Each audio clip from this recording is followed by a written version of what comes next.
बच्चों, बोलती books with Anjali channel पर आपका स्वागत है। आज की कहानी है स्वच्छ वायु।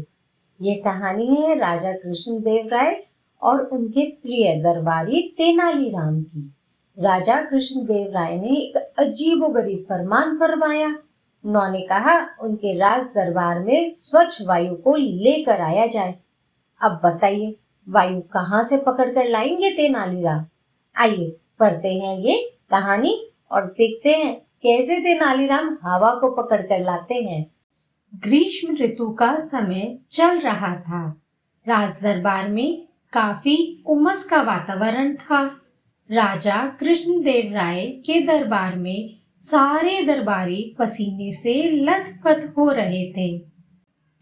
जब गर्मी उनकी सहन शक्ति से बाहर हो गई, तब दरबारी गण ने महाराज से कहा, हे महाराज, सुबह सुबह बाग की हवा कितनी सुगंधित और शीतल होती है। क्या ऐसी स्वच्छ वायु को यहाँ दरबार में नहीं लाया जा सकता? अन्य दरबारी भी चुप्पी साध गए। तभी महाराज कृष्णदेव राय ने कहा, जो कोई भी स्वच्छ वायु को दरबार में लाएगा, उसे हम 2000 स्वर्ण मुद्राएं इनाम स्वरूप देंगे। अब दरबार में उपस्थित सारे लोग सोच में पड़ गए। ये महाराज ने कौन सी बात कह दी? बाहर से स्वच्छ वायु को दरबार में कैसे लाया जा सकता है?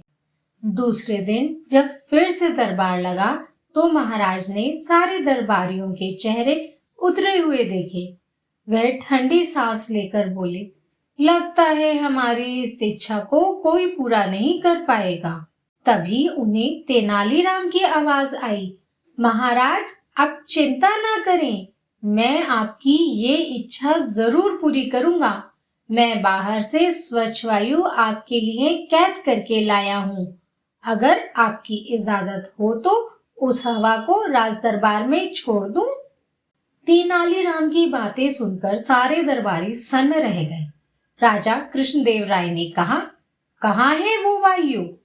तुरंत उसे अपनी कैद से इस दरबार में आजाद करो। तेनालीराम को जैसे ही महाराज से आज्ञा प्राप्त हुई, उन्होंने 3 ताली बजाई। ताली की आवाज से तुरंत ही वहां खड़े 5 आदमी दरबार में हाजिर हो गए। उनके हाथों में खसखस, चमेली और गुलाब के फूलों से सुगंधित बड़े बड़े 5 पंखे थे। इन सब पंखों पर फूलों के इत्र लगे थे। जैसे ही तेनालीराम ने इशारा किया, 5 सेवक उन पंखों को लेकर महाराज कृष्णदेव राय के दाएं बाएं और आगे पीछे खड़े होकर उन्हें पंखा झलने लगे। थोड़ी ही देर में पूरा राज दरबार फूलों की सुगंध से सुगंधित हो उठा। वहां जैसे सुगंधित बयार चलने लगी और सभी के चेहरे पर ताजगी आ गई। तब महाराज कृष्णदेव राय ने तेनालीराम की दिल से प्रशंसा की और उनकी बुद्धिमानी की सराहना करते हुए कहा, तेनालीराम, तुम सच में अजूबे इंसान हो। तुम हर चीज को हमारी सेवा में हाजिर कर देते हो।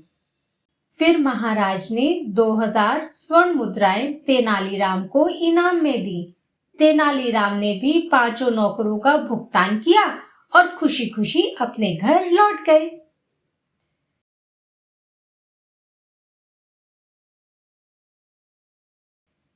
कैसी लगी आपको ये कहानी? और मजेदार कहानियों के लिंक डिस्क्रिप्शन में दिए गए हैं, तो खूब पढ़िए, खूब मजे करिए। हम मिलेंगे कल नए वीडियो के साथ। Bye bye.